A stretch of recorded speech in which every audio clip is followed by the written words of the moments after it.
នៅក្នុងភូមិមួយមានក្មេងប្រុសម្នាក់ឈ្មោះថាវាសនាជាក្មេងកំព្រាឪពុកម្ដាយតាំងពីនៅតូចរាល់ថ្ងៃវាសនាខិតខំប្រឹងប្រែងរៀនសូត្រឧស្សាហ៍ព្យាយាមនឹងការងារណាស់សពថ្ងៃនេះវាសនារស់នៅជាមួយពូសំដែលជាអ្នកបីបាច់ថែរក្សាតាំងតែពីវាសនានៅតូចអរុណស័យពូអរុស័យក្មួយមួយរយៈនេះការរៀនសូត្ររបស់ក្មួយយ៉ាងម៉េចហើយ បាទពូការរៀនសូត្ររបស់ក្មួយឥឡូវល្អច្រើនហើយពូបើអញ្ចឹងខិតខំរៀនបន្ថែមទៀតទៅដើម្បីអនាគតក្មួយទៅថ្ងៃមុខបានធ្វើការនឹងគេបាទពូឥឡូវខ្ញុំទៅមើលស្រែខាងក្រោយពូអូខេទៅចុះពូក៏ទៅធ្វើការរបស់ពូដែរ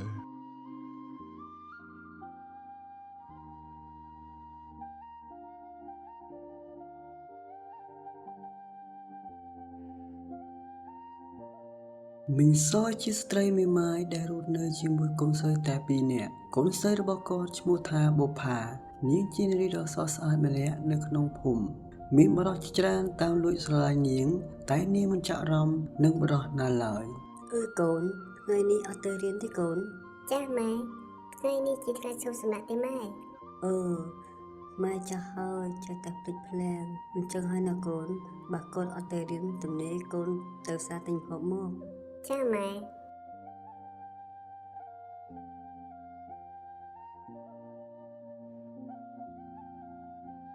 នាព្រឹកថ្ងៃរសៀលក្បែរជើងភ្នំមើលទៅទេសភាពដ៏ស្រស់បំព្រងក្នុងវាលស្រែមានផ្ទះប្រជាពលរដ្ឋជាច្រើនដែលបានរស់នៅទីនោះបាននាំគ្នាប្រកបមុខរបរជាកសិករធ្វើស្រែចម្ការអ្នកខ្លះទៀតក៏បានប្រកបមុខរបរជាអ្នកឡើងត្នោតដើម្បីចិញ្ចឹមគ្រួសាររបស់ពួកគេក្នុងនោះក៏មានបុរសម្នាក់ដែលគេតែងស្គាល់ថាជាកូនអ្នកមានទ្រព្យសម្បត្តិម្នាក់នៅក្នុងភូមិផងដែរសម្បត្តិជាក្មេងទំនើងមិនដែលស្ដាប់ការទូមានឪពុកម្ដាយឡើយលោកម្ចាស់មើលទៅក្នុងភូមិនេះដូចជាស្កាត់ម្លេះលោកម្ចាស់មែនតាឯងឡើងមកព្រឹកហើយគ្មានជួបអាណាម្នាក់ពុយតណោះហើយវើយរត់តែឯងចង់រករឿងបន្តិចមិនបានលោកម្ចាស់គេល្បីថាក្នុងភូមិនេះមានស្អីស្អាតច្រើនណាស់លោកម្ចាស់ជាពិសេសកូនស្រីមីសយនៅឯចុងភូមិឯណោះនាងស្អាតណាស់លបងយល់ទៅ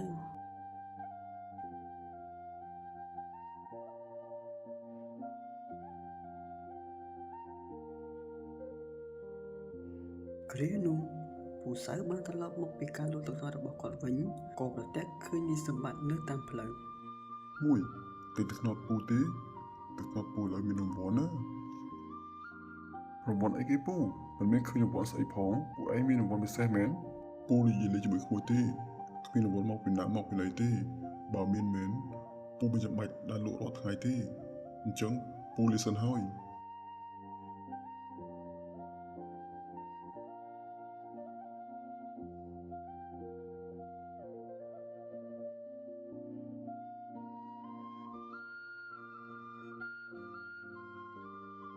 ពេលដែលនាងបុប្ផាបានដើរត្រឡប់មកពីផ្សារវិញក៏ប្រទះឃើញនាយសម្បត្តិនិងកូនចៅនាយសម្បត្តិនៅតាមផ្លូវហើយនាងបានដឹងថាពួកគេទាំងពីរជាមនុស្សដែលអ្នកភូមិមិនសូវចូលចិត្តអ្នកទាំងពីរឡើយក៏ប្រញាប់ដើរយ៉ាងលឿនគេចចេញពីពួកគេក៏ប៉ុន្តែនាយសម្បត្តិបានស្ទាក់នាងនៅខាងមុខនាយសម្បត្តិពេលដែលឃើញរូបរាងនាយបុប្ផាដ៏ស្រស់ស្អាតធ្វើឲ្យរូបគេចាប់អារម្មណ៍ស្រឡាញ់នាងផ្លែតហើយក៏សួរទៅកាន់នាងថាអូនស្រីទៅណានឹងចាំបងជូនទៅអីភ្លាមនោះនាងក៏មិនបានឆ្លើយតបទៅកាន់នាយសម្បត្តិឡើយនាងព្យាយាមដើរគេចចេញពីពួកគេហើយនិយាយថាចេញពីផ្លូវខ្ញុំភ្លាមខ្ញុំប្រញាប់ទៅផ្ទះដើម្បីធ្វើម្ហូបឲ្យម៉ែរបស់ខ្ញុំចេញទៅភ្លាមនោះនាយសម្បត្តិមានអារម្មណ៍ថាខឹងនឹងនាងបុប្ផាជាខ្លាំងពេលដែលនាងនិយាយដូច្នោះហើយកូនចៅរបស់នាយសម្បត្តិបាននិយាយថាមែនហើយអូនសម្លាញ់ម្លេចមិនឆ្លើយជាមួយប្រុសសង្ហាជាគេក្នុងភូមិដូចជាមេរបស់ខ្ញុំអញ្ចឹងប្រយ័ត្នគាត់ខឹងណាគ្រានោះវាសនាក៏បានដើរមកដល់ស្រាប់តែឃើញបុប្ផាហើយក៏សួរបុប្ផាថាអូនបុប្ផាមានរឿងអីហ្នឹងបានជាឈប់នៅទីនេះអញ្ចឹងមានរឿងអីមែនអត់មានរឿងអីទេបងវាសនាគ្រាន់តែមានមនុស្សមិនចង់ឲ្យអូនទៅផ្ទះលោកបងមានបរិសុទ្ធជីសេសសមកជួយសេសាឲ្យលោកបង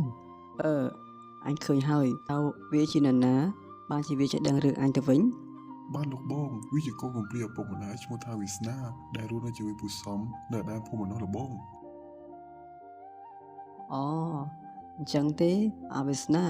តើឯងស្គាល់យើងដែរឬទេយើងមិនដែលស្គាល់ឯងទេតើឯងជានរណាហាហាហាហាឯងមិនដែលស្គាល់យើងចាំឲ្យកូនចៅយើងប្រាប់ឯងទៅចុះកូនចៅប្រាប់វាទៅថាយើងជានរណា បានលោកម្ចាស់ឯងស្ដាប់ឲ្យច្បាស់ណាគាត់ឈ្មោះថាប្រុសសង្ហែនីសម្បត្តិជាកូនប្រុសអ្នកមានក្នុងភូមិនឹងសូម្បីតែឆ្កែក៏ស្គាល់គាត់ដែរមិនក៏ឯងមិនស្គាល់គាត់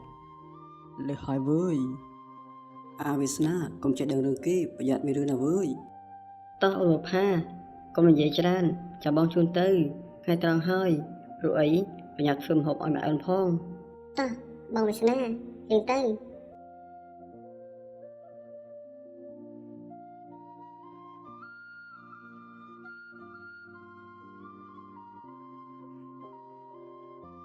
ចុំលបងវាហ៊ាននិយាយឌឺដាក់លបងឯងទៀត មិនអីទេឲ្យវាដឹងយើងសិនចុះលើកក្រោយវានឹងដឹងខ្លួនហើយ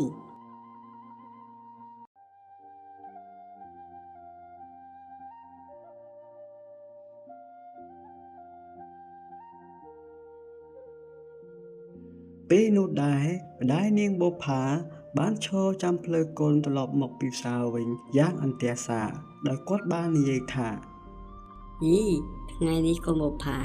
ទៅផ្សារអីក៏យូរម្ល៉េះថ្ងៃត្រង់ហើយមិនទាន់ត្រឡប់មកវិញទៀត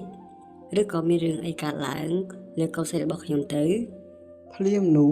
បុប្ផានិងវាសនាក៏បានដើរមកដល់ធ្វើឲ្យមីងសយសប្បាយចិត្តជាខ្លាំងពេលឃើញកូនស្រីគាត់ត្រឡប់មកវិញ កូនថ្ងៃនេះដែលកូនទៅផ្សារអីក៏យូរម្ល៉េះធ្វើឲ្យម៉ែព្រួយបារម្ភណាកូន សុំទោសម៉ែដែលធ្វើឲ្យម៉ែព្រួយបារម្ភព្រោះអីថ្ងៃនេះកូនបានជួបនឹងនាយសម្បត្តិនៅតាមផ្លូវពួកគេបានស្ទាក់កូនមិនឲ្យកូនត្រឡប់មកផ្ទះទេចៃដន្យអីកូនបានជួបបងវាសនាគាត់ក៏បានជូនកូនមកផ្ទះវិញទៅណាម៉ែ អូអរគុណច្រើនគួយវាសនាដែលបានជួយជូនកូនអ៊ំត្រឡប់មកផ្ទះវិញ បាទមិនអីទេអ៊ំ អញ្ចឹងគួរចាំហូបបាយទៅអ៊ំហ្មងទៅអីចាំឲ្យកូនបុប្ផាធ្វើម្ហូបអាហារជូនក្មួយហូប សុំទោសអ៊ំថ្ងៃនេះខ្ញុំមិនបានហូបបាយជាមួយអ៊ំនិងអ៊ំបុប្ផាទេព្រោះអីក្មួយរវល់ចាំលើកក្រោយចុះណាមួយពូខ្ញុំក៏ទន្ទឹមចាំខ្ញុំយូរដែរហើយ អញ្ចឹងចាំលើកក្រោយក៏បានដែរមិនអីទេ ឥឡូវក្មួយសុំលាអ៊ំនិងអ៊ំបុប្ផាទៅសិនហើយ ទៅចុះក្មួយ ចាស់បងវាសនា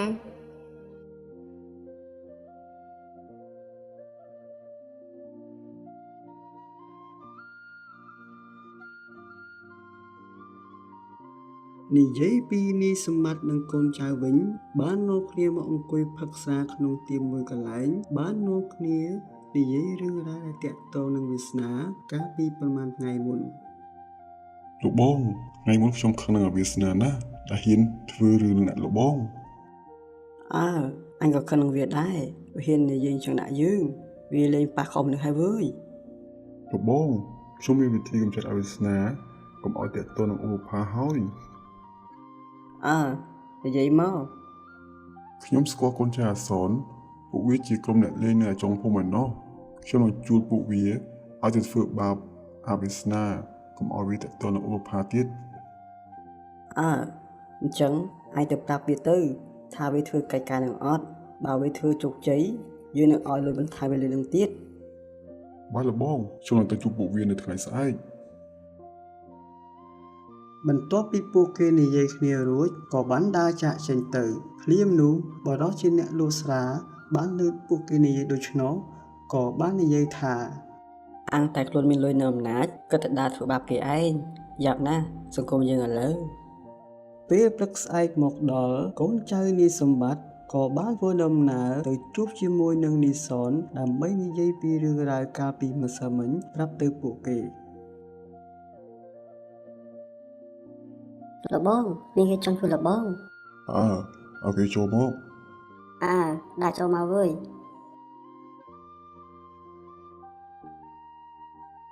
ជំរាបសួរលោកបងសនខ្ញុំមានរឿងមួយចង់ពងពេលលោកបង មិនថារឿងមួយឬក៏ពីរទេឲ្យតែបានលុយច្រើនយើងធ្វើទាំងអស់ហ្នឹងវើយខ្ញុំចង់ឲ្យលបងទៅចាត់ការនេះសម្បត្តិធ្វើយ៉ាងណាឲ្យវាឈប់តាក់ទងកូនស្រីមីសយព្រោះអីមេរបស់ខ្ញុំស្រឡាញ់កូនស្រីមីសយណាស់បើបងធ្វើរឿងជោគជ័យរបស់ខ្ញុំនឹងឲ្យប្រាក់បងបន្ថែមពីលើនឹងទៀតអូឬតែប៉ុណ្្នឹងទេវាងាយស្រួលណាស់ឲ្យតែអាពីរអ្នកនេះទៅចាត់ការក៏បានដែរមិនអីទេចាំទទួលព័ត៌មានពីយើងទៅអរគុណចាស់លបងសនការងារនឹងខ្ញុំទុកចិត្តលើលបងហើយអញ្ចឹងខ្ញុំលាទៅវិញហើយទៅចុះអញ្ចឹងអាពីរអ្នកត្រៀមចំផែនការទៅកុំឲ្យនរណាដើរនៅសោះ បាទបង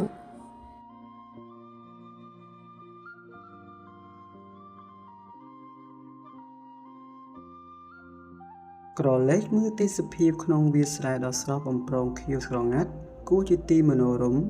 រីឯសត្វបាសាបាសីហើរលើវេហាយ៉ាងត្រសងចំណែកឯពូសំវិញក៏បានមកមើលស្រែរបស់គាត់ផងដែរ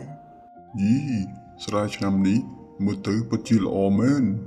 ក្រោយពីពូសំនិយាយរួចពេលនោះវាសនាក៏បានដើរមកដល់ មែនហើយពូស្រូវយើងឥឡូវមើលទៅល្អណាស់ហើយបានផលច្រើនទៀត ដោយសារឆ្នាំនឹងយើងមានទឹកគ្រប់គ្រាន់សម្រាប់ប្រើហើយណាមួយមិនមានសត្វល្អិតផ្សេងៗមកស៊ីផងដែរ អូអញ្ចឹងមើលទៅឆ្នាំហ្នឹងអ្នកភូមិពិតជាសប្បាយចិត្តហើយ មែនហើយក្មួយពូក៏សប្បាយចិត្តដែរពេលដែលឃើញស្រូវយើងទទួលបានផលច្រើនដូច្នោះ អញ្ចឹងក្មួយលាទៅវិញហើយពូ ទៅចុះក្មួយ ចំណែកឯកូនចៅនីសនវិញបានឈរចាំមើលវាសនាត្រឡប់មកពីស្រែវិញដោយពួកគេបាននិយាយគ្នាថា និយាយអញ្ចឹងអាវាសនាទៅស្រែអីក៏យំលេះវើយអញចាំវាឡើងរួចជើងហើយអានេះទៅមើលស្រែឬក៏ទៅជួបស្រីវ៉ៃមែនហើយសម្លាញ់ប្រហែលវាទៅជួបស្រីមែនហ្នឹងនោះវាអាម៉ាក់និយាយដាក់វាមិញឥឡូវវាដើរមកល្មមអាយុវែងមែនណាវើយអាវាសនាយើងចាំជួបឯងយូរហើយតើពួកឯងជានរណាហេតុអ្វីចង់ជួបយើងឯងមិនបាច់ចង់ដឹងថាយើងជានរណាទេយើងគ្រាន់តែប្រាប់ឯងថាឈប់តាក់ទងនឹងអូនផាទៅបើមិនដូច្នោះប្រយ័ត្នជាខ្លួនណាវើយហេតុអ្វីពួកឯងមិនឲ្យយើងតាក់ទងជាមួយអូនផាខ្ញុំចង់ដឹងវើយធ្វើតាមយើងទៅថយផ្លេចខ្ញុំភ្លាមខ្ញុំបញ្ញាផងអាវិស្នាចតនាអូយជីផងនេះហើយជាលទ្ធផលដែលឯងមិនស្ដាប់យើង ទឹកថ្នោតអាម៉ាមានគេមកហើយវើយឆាប់រត់វើយតោះយើង ក្មួយមានរឿងអីហ្នឹងបានជាមកគូលដីទៅវិញ បាទពូមានគេស្ទាក់បាយខ្ញុំតាមផ្លូវ តើក្មួយមានស្គាល់ពួកគេទេថាជានរណា មួយមិនដែលស្គាល់ពួកគេទេ បើក្មួយមិនស្គាល់ពួកគេទេហេតុអ្វីពួកគេសួរថាក្មួយ បាទពូខ្ញុំក៏មិនដឹងដែរ កាលពីមុនក្មួយមានឮដងតសំដីជាមួយនរណាទេ ថ្ងៃមុនខ្ញុំធ្លាប់ប៉ះពាក្យសម្ដីជាមួយនេះសម្បត្តិ អញ្ចឹងប្រហែលជាគេជួមនុស្សឲ្យមកធ្វើបាបក្មួយហើយ ប្រហែលនឹងឲ្យពូព្រោះអីអ្នកដែលធ្វើបាបខ្ញុំប្រមានខ្ញុំមិនឲ្យទៅជួបអូនមកផា មែនហើយនេះសម្បត្តិខូចណាស់ឲ្យតែឃើញស្រីស្អាតស្រឡាញ់គេភ្លាមអញ្ចឹងមួយទៅប្តឹងមេភូមិទៅកុំឲ្យរឿងរ៉ាវធំជាងនឹង បាទពូអរគុណច្រើនដែលបានប្រាប់អញ្ចឹងក្មួយលេពូទៅសិនហើយ ពូក៏ទៅរកទឹកថ្នោតដែរទឹកថ្នោតអើយទឹកថ្នោត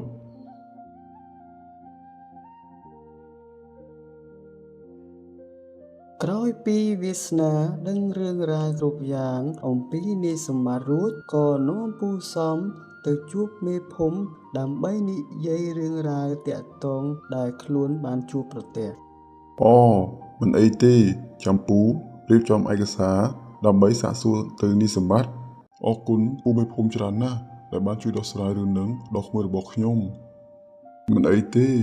រឿងរ៉ាវអ្នកភូមិជាទូនាទីរបស់ខ្ញុំទៅហើយអញ្ចឹង ខ្ញុំនេះល្បងមេភូមិទៅសិនហើយ ក្មួយក៏សុំលាល្អមេភូមិទៅសិនដែរហើយ ទៅចុះ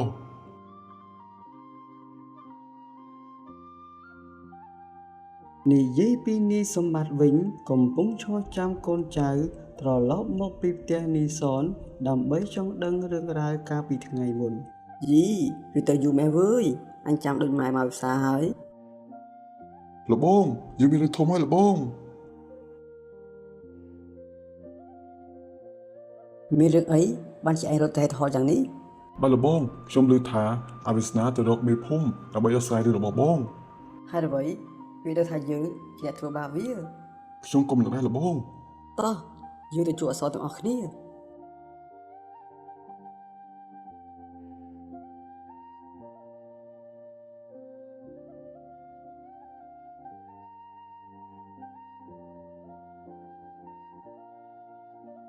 ចំណែកឯនីសននិងកូនចៅបាននាំគ្នាដើរមករកនីសម្បត្តិវិញដើម្បីទារលុយដែលពួកគេធ្វើការងារពីថ្ងៃមុន នេះសម្បត្តិណាលុយដែលឯងឲ្យយើងធ្វើការងារថ្ងៃមុន ពេលលុយទៅវើយព្រោះអីការងារដែលពួកឯងធ្វើថ្ងៃមុនបរាជ័យហើយឥឡូវអវិស្នាទៅប្តឹងមេភូមិឲ្យមកចាប់យើងទៀត យើងមិនដឹងទេវើយយើងមកនេះដើម្បីយកលុយតែប៉ុណ្ណោះបើឯងមិនឲ្យយើងឯងពិតជាមានរឿងជាមួយយើងហើយ ឯងចង់ធ្វើអីយើងអសនបើឯងខ្លាំងឯងចូលមក យីអាសម្បត្តិឯងហ៊ាននិយាយអញ្ចឹងដាក់យើងផងយកទៅនេះណែ អូយកូនចៅជួយផង ចាំឲ្យល្បងអវិស្នាយ៉ាងមិនឲ្យវើយចង់សារទៀតទេឯងនៅស្ទើរណាស់ជាមួយយើង ក្រោយពីរឿងរ៉ាវកើតឡើងរួចមកមេភូមិក៏បានដើរចូលមកដល់ បានហើយអ្នកទាំងពីរយើងជាអ្នកភូមិជាមួយគ្នាទេឈប់ឆ្លោះគ្នាទៅបាទលោកមេភូមិខ្ញុំមិនចង់ឆ្លោះជាមួយវាទេមកពីវាឬដាក់ខ្ញុំមុនបានហើយឲ្យរឿងចប់ត្រឹមនោះចុះនេះសនហើយនេះសម្បត្តិចាប់ពីពេលនេះទៅចូលអ្នកទាំងពីរកែខ្លួនធ្វើជាមនុស្សល្អទៅព្រោះអីសង្គមយើងមិនចូលចិត្តអ្នកលេងនោះទេ បាទអរគុណច្រើនល្អមេភូមិចាប់ពីពេលនេះទៅខ្ញុំកែខ្លួនធ្វើជាមនុស្សល្អវិញហើយ ខ្ញុំក៏អញ្ចឹងដែរអញ្ចឹងល្អហើយអ្នកទាំងពីរ